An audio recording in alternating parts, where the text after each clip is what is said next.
رحیم جی شہیر بھائی بہت شکریہ، اللہ تعالیٰ آپ کو جزائے خیر عطا فرمائے۔ میرا تعلق لاہور سے ہے، تو میرے جو دادا تھے ان کا نام عبد الرحیم تھا، پیچھے ان کا قادیان سے تعلق تھا۔ انہوں نے اپنے بچپن کے زمانہ میں ایک جہالت کی بنیاد پر مرزا قادیانی قذاب کے ہاتھ پہ نعوذ باللہ بیعت کی اور اسے اللہ کا نبی اور اللہ کا رسول مان لیا۔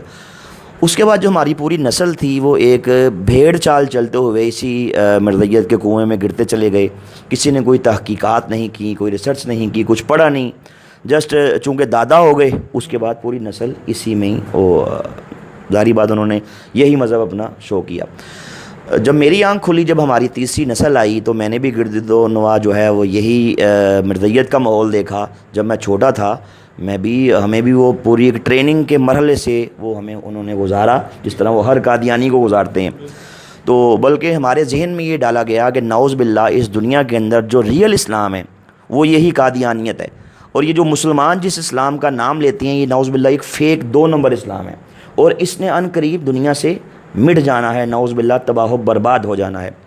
میرے ذہن کے اندر اکثر یہ سوال اٹھتا کہ میں خود کو اس لیے کہتا ہوں کہ میں قادیانی ہوں کہ میرے دادا جن کو پڑھنا لکھنا بھی نہیں آتا، بالکل کورے اور جاہل انسان تھے، انہوں نے مرزا قادیانی کے ہاتھ پہ بیعت کی۔ تو ہم اس چیز کا خمیازہ کیوں بھگتیں؟ ہمیں تحقیقات کرنی چاہیے، ہمیں پڑھنا چاہیے۔ الحمدللہ اللہ تعالیٰ چونکہ ہدایت اللہ تعالیٰ کا ایک بہت بڑا انعام ہے، اس کا بہت بڑا کرم ہے۔ اس نے دل میں ڈالا کہ مجھے ایک بار اس پہ ریسرچ کرنی ہے، مجھے اسلام کو پڑھنا ہے، مجھے حضور نبی پاک صلی اللہ علیہ وسلم کی مبارک سیرت کو پڑھنا ہے، قرآن و سنت کی تعلیمات سے میں نے آگاہی حاصل کرنی ہے، ساتھ میں نے اس مرزیت کے فتنے کو پڑھنا ہے کہ اس کی بیس کیا ہے۔ آخر ان کو پوری دنیا کے تمام علماء، تمام سکول آف تھاٹس وہ انہیں کافر کیوں کہتے ہیں؟ انہوں نے کون سا ایسا کام کیا؟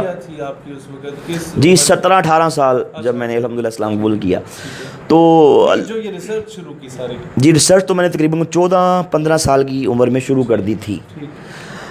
اچھا، ہمارا گھر جو تھا وہ ایک مرکز تھا قادیانیت کا۔ پہلے میرے دادا تھے، وہ کرتا دھرتا تھے قادیانیوں کا، لاہور میں ہمارے حلقہ سلطان پورہ ہے، وہاں سے وہ بلونگ کرتے تھے۔ اس کے بعد دادا کے بعد میرے والد صاحب وہ قادیانیت کے وہاں کے کافی عہدوں پہ بھی تعینات رہے۔ ان کا ایک زعیم ایک عہدہ ہے، اس پہ بھی وہ رہے، اور قادیانی عبادتگاہ کی چابیاں انہیں کے پاس ہوتی تھیں، اس کے وہ متولی بھی تھے میرے والد صاحب، ان کا نام نذیر احمد ہے۔ اللہ نے کرم کیا، میرے دل میں رب کائنات نے یہ ڈالا کہ مجھے اس پہ پڑھنا چاہیے۔ الحمدللہ میں نے ایک طرف قرآن و سنت کو پڑھا، حضور نبی پاک صلی اللہ علیہ وسلم کی مبارک سیرت کو پڑھا، ساتھ میں نے مرزا قادیانی کے عقائد پڑھے، اس کی گھٹیا زندگی کا مطالعہ کیا، اس کی عادات و خصائل، اس کے اینٹی اسلام جو اس کے نظریات ہیں ان کی اسٹڈی کی۔ تو اللہ تعالیٰ کا مجھ پہ یہ بہت بڑا احسان، بہت بڑا فضل، بہت بڑا کرم ہوا کہ جیسے جیسے میں ان تمام حقائق سے آگاہ ہوا، ویسے ویسے مرزا قادیانی قذاب سے میری محبت کے، میری چاہت کے، میرے ادب کے سارے بخیے ایک ایک کر کے ادھرتے گئے، اور الحمدللہ آخر ایک دن کچے دھاگے کی طرح بالکل ٹوٹ گئے، اور میں الحمدللہ اپنے اصل دیس یعنی کہ میں اسلام کی طرف لوٹ آیا الحمدللہ۔ اور میں اس پہ تھوڑا سا عرض کروں کہ میں سمجھتا ہوں کہ ظاہری طور پہ تو بہت سی اس پہ وجوہات تھیں، بہت سے اسباب تھے، بہت سے محرکات تھے۔ مرزیت کا میں نے جو ان کی خلافت کا نظام دیکھا، جو ان کے چندوں کا نظام دیکھا، کہ جو ایک عام ایک لے مین ہے اس کی زندگی اور ہے، ایک رائل فیملی کا مرزیہ اس کی زندگی بالکل یکسر اس سے مختلف ہے، یہ کچھ دیکھا۔ مرزیوں کی پاکستان دشمنی، ان کے اینٹی پاکستان نظریات، کہ پاکستان کے بارے میں یہ معاذ اللہ بد دعائیں کرتے تھے کہ اللہ آپ نے خود بھی سنا؟ جی ہم خود کرتے تھے۔ اچھا، جب میں خود قادیانی تھا تو ہم پاکستان کے خلاف معاذ اللہ کھانا کھاتے، دسترخوان پہ بیٹھتے، کھانے کے بعد ہم ہاتھ اٹھا کے پاکستان کے اینٹی بد دعائیں کرتے کہ اللہ اس پاکستان کو توڑ دے۔ جی ایسے ہی۔ تو چونکہ ان کا جگہ کیا جاتا ہے، یہ پراپر تعلیمات ہیں جی شہیر بھائی، ان کا یہ مذہبی عقیدہ ہے کہ پاکستان ٹوٹے گا۔ اگر آپ ان کے اخبارات پڑھیں، الفضل پڑھیں، اس کے اندر بارہا انہوں نے مرزا طاہر کا دور پڑھ لیں، مرزا بشیر الدین محمود کی سے آگے مرزا ناصر کا دور پڑھ لیں، انہوں نے اس میں بارہا یہ اعتراف کیا کہ معاذ اللہ پاکستان ٹوٹے گا، یہ تباہ و برباد ہوگا، اور یہ اکھنڈ یہ بھارت بنے گا۔ مرزئی چونکہ ان کا قادیان میں ان کا جو ان کا ددیال ہے، مین مرکز ان کا وہی ہے، بیس وہی ہے نا، تو یہ کہتے ہیں ان کی قبروں پہ اگر آپ جائیں نا، آج سے کچھ عرصہ پہلے چناب نگر سابقہ ربوہ میں ان کی قبروں پہ یہ تختیاں بیضا تھیں کہ جب پاکستان ٹوٹے گا اور یہ اکھنڈ بھارت بنے گا ہم اپنے مردوں کو یہاں سے نکال کے قادیان لے جائیں گے، اور معاذ اللہ چونکہ ان کا یہ مذہبی عقیدہ ہے، اس لیے ہر مردئی کی بچپن میں اس کی گٹی میں اینٹی پاکستان معاذ اللہ اس کو نظریات دیے جاتے ہیں۔ آپ نہیں سوچتے کہ یہ لوگ جب ہمارے کسی قومی دھارے میں آتے ہیں، کسی ادارے میں جاتے ہیں، کسی جوڈیشری میں جاتے ہیں، یہ اگر کسی فورسز میں جاتے ہیں، سخت بات ہو جائے گی، یہ اگر پالیٹکس میں آتے ہیں بھیس بدل کے، تو کیا یہ پاکستان سے سنسیریٹی کا حلف تو وہاں اٹھاتے ہیں، تو کیا یہ سنسیئر رہیں گے بھی؟ سر دیکھیں، جو ہماری سوچ ہے اس کا دائرہ کار تو بڑا محدود ہے نا۔ ہاں، قلندر لاہوری علامہ اقبال رحمۃ اللہ تعالیٰ علیہ، آپ نے بڑے تاریخ ساتھ جملے ان کے بارے میں کہے، کمال کر دیا۔ اقبال نے فرمایا کہ قادیانیت، پہلی بات فرمائی کہ یہ یہودیت کا چربہ ہے، ہاں، یہ یہودیت کا چربہ ہے۔ دوسری، آپ نے جو نہرو کو خط لکھا تھا، اس خط کے اندر آپ نے اس بات کا اعتراف کیا، آپ نے فرمایا کہ قادیانی اسلام اور وطن دونوں کے غدار ہیں۔ اب جس نے اسلام سے وفا نہیں کی، جس نے دھرتی ماں سے وفا نہیں کی، مجھے بتائیں وہ ہم سے وفا کرے گا؟ کبھی نہیں بھائی کر سکتا، کرے گا ہی نہیں۔ یہ پتھر پہ لکیر ہے کہ قادیانی کائنات کا بدترین کافر ہے، اور یہ اتنے بڑے دشمن ہیں پاکستان کے، اسلام کے۔ کیونکہ ہم لوگوں نے تو وہ کتابیں نہیں پڑھی، نہ ہی ہم چاہتے ہیں کہ ہم اس طرح کی چیزیں پڑھیں، لیکن جو لوگ آج بھی سافٹ کارنر رکھتے ہیں ان کے بارے میں، کیونکہ ان کا اخلاق اس طرح کا ہوتا ہے کہ یہ لوگوں کو اپنی طرف مولنے کے بڑے ان کو تیاری کرائی جاتی ہے، یہ ایکسپرٹ ہے اس چیزوں میں، دوغلی پالیسیز ان کی ہوتی ہیں، کوئی اس طرح کی چیزیں۔ کیا یہ بات درست ہے کہ جو شخص مرزا کو نبی نہیں مانتا ہے، ان کے نزدیک وہ مسلمان نہیں ہے، کافر ہے؟ یہ اس طرح کی چیزیں بھی ہم نے سننے میں ملی تھی، ان کے نزدیک کیا یہ دائرہ کار ہے یا نہیں؟ جی شیر بھائی، ایسے ہے نا کہ یہ چونکہ میں نے عرض کی کہ اللہ اس کے رسول کے دشمن ہیں، انہوں نے ختم نبوت کے فولادی عقیدے پہ معاذ اللہ انہوں نے چرکا لگایا ہے، اٹیک کیا نا، حملہ کیا ہے۔ یہ کہتے ہیں کہ اکثر میں نے دیکھا کہ سب سے پہلے آپ کو اپنی طرف مائل کرنے کے لیے کہیں گے نہیں یہ مسیح موعود ہیں، پھر کبھی یہ کہیں گے نہیں یہ تو امام مہدی ہیں، اور آہستہ آہستہ جاتے ہیں یہ اس فورم پہ۔ اس کی کیا بیسک وجوہات؟ اصل وہ کہتے ہیں نا کہ ہاتھی کے دانت کھانے کی اور دکھانے کی اور ہوتی ہیں، وہی معاملہ قادیانیوں کا ہے۔ جو بچے کو اغوا کرتے ہیں نا شیر بھائی، اس کا یہ ہوتا ہے کہ بچہ سمجھتا ہے کتنا اچھا انکل ہے، مجھے ٹافی دے رہا ہے، آئس کریم دے رہا ہے، اس کے سر پہ ہاتھ پھیرے گا، اس کا ماتھا چومے گا، بیٹا کہے گا۔ لیکن پتہ تب لگتا ہے جب اس کی آنکھ بند ہوتی ہے اور وہ اپنے ماں باپ کے جرمٹ سے نکل کے وہ ہزاروں میل دور کہیں جا کے وہ وہاں جناب وہ پہنچتا ہے۔ ٹھیک ہے، یہی کام قادیانیت کا ہے۔ یہ ظاہری طور پہ دیکھیں، میں نے چونکہ میں خود اس سلسلے میں گزرا، میں خود قادیانی تھا، اللہ نے کرم کیا، میں مسلمان ہو گیا۔ میں جب خود مرزئی تھا تو میں معاذ اللہ نعوذ باللہ، ایک تو اسلام دشمنی کے بارے میں میرے دل میں تھا، مجھے بتایا جاتا تھا کہ ہم نے پوری دنیا کے اندر احمدیت کا جھنڈا لہرانا ہے، یہ خود کو احمدی کہتے ہیں، ہمیں غیر احمدی کہتے ہیں، اور اسلام معاذ اللہ مٹے گا، تباہ و برباد ہوگا۔ اور یہ ہم سے کہتے تھے کہ تم ظاہری طور پہ مسلمانوں سے محبت سے ملو، پیار سے ملو، اعلیٰ اخلاق پیش کرو، دلوں میں نفرت رکھو۔ اچھا، اب مجھے بتائیں شہیر بھائی، جس مذہب کی بیس میں منافقت ہے کہ آپ ظاہری طور پہ محبت سے ملنا ہے بھائی، لیکن دل میں نفرت۔ میں چھوٹا تھا، میرے گھر میں ایک دفعہ مہمان آئے میرے دادا ابو سے ملنے کے لیے، تو دادا نے کہا کہ جاؤ دادی سے کہو کہ شربت بنائے، اور یہ بتانا کہ غیر احمدی آیا، یعنی کہ مسلمان آیا، اور مجھے کہا کہ کہنا وہ بھی شامل کرنا ہے۔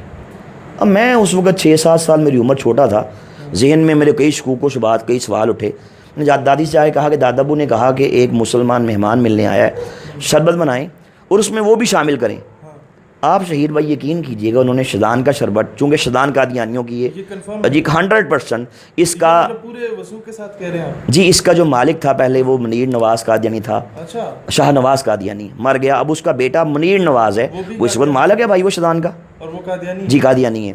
چلے، سب سے پہلے تو یہ میں کہنا چاہوں گا اپنے تمام دوستوں سے کہ شیزان کا بائیکاٹ کریں، اس کی جتنے بھی مشروبات ہیں، کیونکہ ہم انڈائریکٹلی ہونے سے بلکہ ڈائریکٹلی جی سپورٹ کر رہے ہیں جی۔ خیر آگے۔ اچھا، دادی نے کیا کیا کہ گلاس کے اندر شیزان کا شربت ڈالا، ٹھیک ہے، اس کو مکس کیا، اس نے یوں کر کے گلاس پکڑا اور یوں اس طرح کر کے نا منہ اس سائڈ پہ کر کے اس میں تھوک دیا، اور جلدی سے چمک سے مکس کر دیا کہ کہیں میں نہ دیکھ لوں۔ اب میں نے دیکھ لیا، میں نے کہا دادی آپ نے یہ کیا کیا، آپ تو بڑی گندی ہیں۔ اب بچہ ہوتا ہے نا، ہاں، میں نے کہا آپ تو بڑی گندی ہیں، آپ نے شربت کے اندر تھوک کو شامل کر دیا۔ دادی نے کہا چپ، اپنی زبان پہ تالا لگا لو، کسی سے بات مت کرنا، تم بڑے ننھے ہو، تم چھوٹے ہو، تمہیں پتہ ہی نہیں ہے۔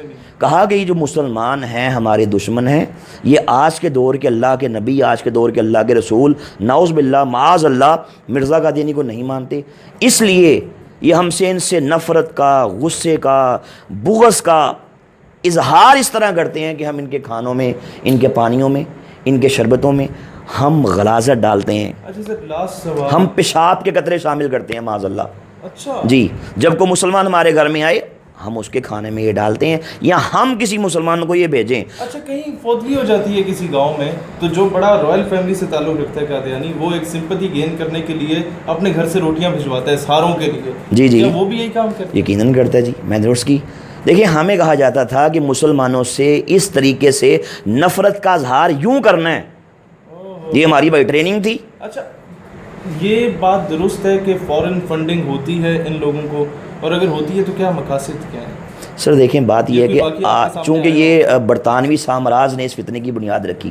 آپ مرزا قادیانی کی کتابیں پڑھ لیں، میں نے اپنی کتاب کے اندر پورا ایک چیپٹر ہے جو مرزیت کو، جو انگریز نے کس طرح پیدا کیا، برطانوی سامراج نے کس طرح اپنے سیاسی مقاصد کے حصول کے لیے، عشق رسول کی چنگاری کو مسلم کے سینے سے نکالنے کے لیے، جہاد کو ختم کرنے کے لیے معاذ اللہ، اس 2 ٹکے کے انسان کو جو اس وقت سیال کوٹ کی کچہری میں بطور منشی 15 روپے ماہوار پہ ملازمت کرتا تھا، اس نے دھرتی ماں کی عزت کا سودا کیا، اس نے اسلام کی عزت کا سودا کیا. اس کو آپ اب اگر پڑھیں نا WW ہنٹر، آپ اس کی رپورٹ پڑھ لیں، آپ انڈیا آفس لائبریری لندن کی وہ رپورٹ پڑھ لیں کہ جو برِ صغیر کے اندر انگریز نے پوری دنیا سے جو بریلینٹ مائنڈ لوگ ہیں، جو ہر شعبہ ہے زندگی کے، جو ایکسپرٹس ہیں، ان کو یہاں بلایا، ان کی میٹنگ یہاں پہ رکھی. 3 دن کی میٹنگ کے بعد میٹنگ کے صدر نے، پریزیڈنٹ نے فیصلہ یہ دیا، اس نے کہا کہ بھائی آپ کو جعلی نبی کھڑا کرنا ہوگا. وہاں سے اس کی بنیاد چلی. اور لوگ ان پڑھ تھے. جی ان پڑھ تھے. پتہ نہیں ہوتا. تو آپ اسلام کے پیرلل اس کو کھڑا کریں گے، یعنی کہ یہ نہیں کہے گا کہ بھائی میں عیسائی ہوں، میں بدھسٹ ہوں، میں سکھ ہوں، میں دہریہ ہوں، کبھی نہیں کہے گا. یہ کہے گا بھائی مسلم ہوں. مسلم خود کو کہہ کے ایک ہاتھ میں قرآن پر دیا، ایک ہاتھ میں حدیث دی، چہرے پہ داڑھی سجائی. اس کائنات کے بدترین کافر کو زبان پہ آیات قرآنی سجائیں، زبان پہ حدیث رسول سجائیں، اور مسلمانوں کی صفوں میں اسے انٹر کر دیا، در حقیقت مسلمانوں کا ایمان ان سے چھیننے کے لیے. اور یہ شہید بھائی، یہ بہت بڑی جو اینٹی اسلام انہوں نے یہ جو سازش کی ہے، اب تو پوری دنیا میں کھل چکا. آپ اس کی کتابیں پڑھ لیں مرزا قادیانی کی. میرے پاس اس کی کتاب ہے روحانی خزائن، جلد نمبر 6، پیج نمبر 380. آپ حیران رہ جائیں گے. اس کے اندر وہ کہتا ہے کہ نعوذ باللہ اسلام کے 2 حصے ہیں. نمبر 1 اللہ کی اطاعت کریں، نمبر 2 گورنمنٹ برطانیہ کی اطاعت کریں. یعنی کہ اس نے نعوذ باللہ معاذ اللہ نبی پاک صلی اللہ علیہ وسلم کی مقدس سیٹ پہ، جی اس پہ لکھا ہے، پرنٹڈ ہے وہ. بھائی آپ ان کی الاسلام ویب سائٹ ہے، آپ اس کی اسٹڈی کر لیں، دیکھ لیں، اس میں بکس لکھیں. یہ بتائیں کیا ان کے بڑے مبلغین اس وقت تو چلے آگے پیچھے ہو گئے، جو اس دور کے تھے یا جو آپ نے کہیں دیکھے ہو، کیا وہ یہ تسلیم کرتے ہیں کہ جو کہا جاتا ہے کہ اس کی موت جس طریقے سے واقع ہوئی ہے وہ بات درست ہے یا نہیں؟ اس پہ کیا؟ میرا اس پہ پورا ایک پروگرام ہے انشاءاللہ. جی جی، اگر اس کا نام ہے حقیقت کیا ہے، اس نام سے میں نے اس پہ پورا ایک پروگرام دیا کہ مرزا قادیانی اس کو موت کیسے آئی. اور اس میں مزے کی بات یہ میں نے کہ علماء کا میں نے جی جی اچھا میں نے علماء کا اس میں کوئی ریفرنس نہیں دیا اس کی موت کے بارے میں نا. میں نے کم اس میں الحمدللہ اللہ کا کرم ہے، میرا کیا کمال ہے، میں نے اس میں یہ کیا کہ میں نے قادیانیوں کی کتابوں سے ہی جی ریفرنسز دی اور یہ بتایا کہ مرزا قادیانی کائنات کی بدترین موت مرا. آپ یقین جانیں بات تھوڑی سخت ہو جائے گی کہ میں سمجھتا ہوں کہ نعوذ باللہ کتا بھی ایسی موت نہیں مرتا جیسی موت یہ دشمن رسول مرا ہے. یہ اللہ کا بھائی اس پہ عذاب آیا، اس قدر خطر، اس قدر بھیانک عذاب آیا، اس کو ڈبل وبائی ہیضہ ہوا تھا. اس نے خود لکھا، اپنی بکس کے اندر لکھا کہ اگر میں ہیضے کی موت مروں تو سمجھو میں بدترین موت مرتا ہوں، میں سب کافروں سے بڑا کافر ہوں، سب خود لکھا، سب جھوٹوں سے بڑا جھوٹا ہوں. اچھا وبائی ہیضے سے مرا. آپ قادیانیوں کی مشہور کتاب ہے حیات ناصر. دیکھیں بات ہی ہوتی ہے کہ چونکہ شیطان تھا نا اس کے پیچھے، اس کی ورکنگ تھی، وہ اس کو پمپ کیے رکھتا تھا کہ بولو اب یہ کرو اب وہ کرو. ساتھ انگریز کا اس پہ ہاتھ تھا. تو یہ جب یہ مرا اس کے منہ سے بھی غلاظت نکل رہی تھی، اس کے نیچے سے بھی غلاظت. میں نے کہا کہ انتہائی عبرت انگیز اور وہ ٹیمپریری واش روم جو بقول قادیانیوں کی کتاب سیرت المہدی کے اندر لکھا، مرزا قادیانی کی بیگم نے لکھا، نصرت جہاں بیگم نے بیان کیا کہ جب مرزا قادیانی کا آخری ٹائم تھا تو نکاح تھی، ذوف تھا، کیا کر رہے تھے, نیچے سے پیچز جاری تھے, بار بار اٹھتے, واش روم جاتے, پھر آگے لیٹتے, پھر جاتے, پھر لیٹتے. تو کہا کہ اس قدر ویکنیس ہو گئی, اٹھا نہیں گیا. تو کہا میں نے وہیں پہ چارپائی کے پاس ہی اینٹیں رکھیں بھائی, اور وہیں پہ ٹیمپریری واش روم بن گیا. یہ وہاں پہ اس نے اپنی غلاظت کی. اس کے بعد کہہ کی سیرت المہدی مرزا کا بیٹا لکھ رہا ہے کتاب, اور روایت بیان کر رہی ہے مرزا قادیانی کی بیگم نصرت جہاں بیگم, اس کی ماں بشیر الدین کی. کہتا ہے جب اٹھنے لگا سر چکرایا, اور یوں کر کے چارپائی کی پینتی پہ سر ٹکرایا لگا, اور وہیں پہ حالت غیر ہو گئی, دگرگوں ہو گئی. اس کے بعد یہ جہنم واصل ہو گیا. جو اللہ کو گالیاں دے, جو اللہ کے انبیاء کو گالیاں دے, اللہ کے نبیوں کے سب کچھ موجود ہے, اور اللہ کے کرم سے میں نے یہ سب پڑھا, سب دیکھا. جو اس حد تک بدترین کائنات کا گستاخ ہے, تو بھائی اللہ تو اس کو نہیں چھوڑے گا پھر. اور شیر بھائی میں نے اس کی تمام میں نے چیزیں پڑھی, ان کو دیکھا, اللہ نے کرم کر دیا. لیکن جو بیس تھی نا, بیس وہ کرنے لگا ہوں. بیس یہ تھی کہ میں بچپن کا زمانہ ہے, 7ویں 8ویں کلاس کا میں طالب علم تھا. ایک بار سویا تو میرے مقدر جاگ پڑے. میں سمجھتا ہوں کہ الحمدللہ میرا وہ خواب ہی میرے قبول اسلام کا وسیلہ بن گیا. میں نے دیکھا کہ حضور تاجدار ختم نبوت صلی اللہ علیہ وآلہ وسلم اپنے صحابہ کرام کے ہمراہ ہمارے محلے میں تشریف لاتے ہیں, پھل تقسیم فرما رہے ہیں. تو سب کے گھروں میں جا رہی ہیں, لیکن جب ایک آگے قادیانیوں کا مکان آیا تو حضور تاجدار ختم نبوت پیچھے کھڑے رہے, آگے تشریف نہیں لائے. میں اپنے گھر کے باہر یہ سارا منظر دیکھتا ہوں اور سوچتا ہوں کہ سرور کائنات صلی اللہ علیہ وسلم آگے تشریف کیوں نہیں لا رہے. تو کریم آقا میری طرف دیکھتے ہیں, الحمدللہ نگاہ کرم فرماتے ہیں, مسکراتے ہیں نا. تو اس کے بعد میری آنکھ کھل جاتی ہے. تب اللہ دل میں ڈالتا ہے نہیں تحقیق کرو, پڑھو, ریسرچ کرو.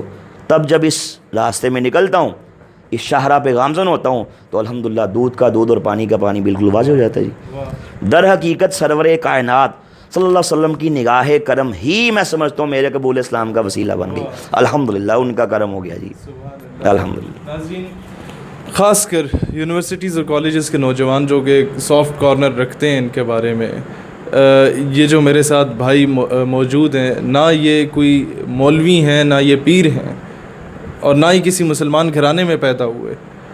ان کی آنکھوں دیکھا یہ سارا حال ہے جو آپ کے سامنے رکھا گیا ہے. آئی تھنک یہ تمام ان باقی چیزوں کی نسبت زیادہ مدلل بات ہے جو کہ آپ فرسٹ ہینڈ نالج ان سے لے رہے ہیں.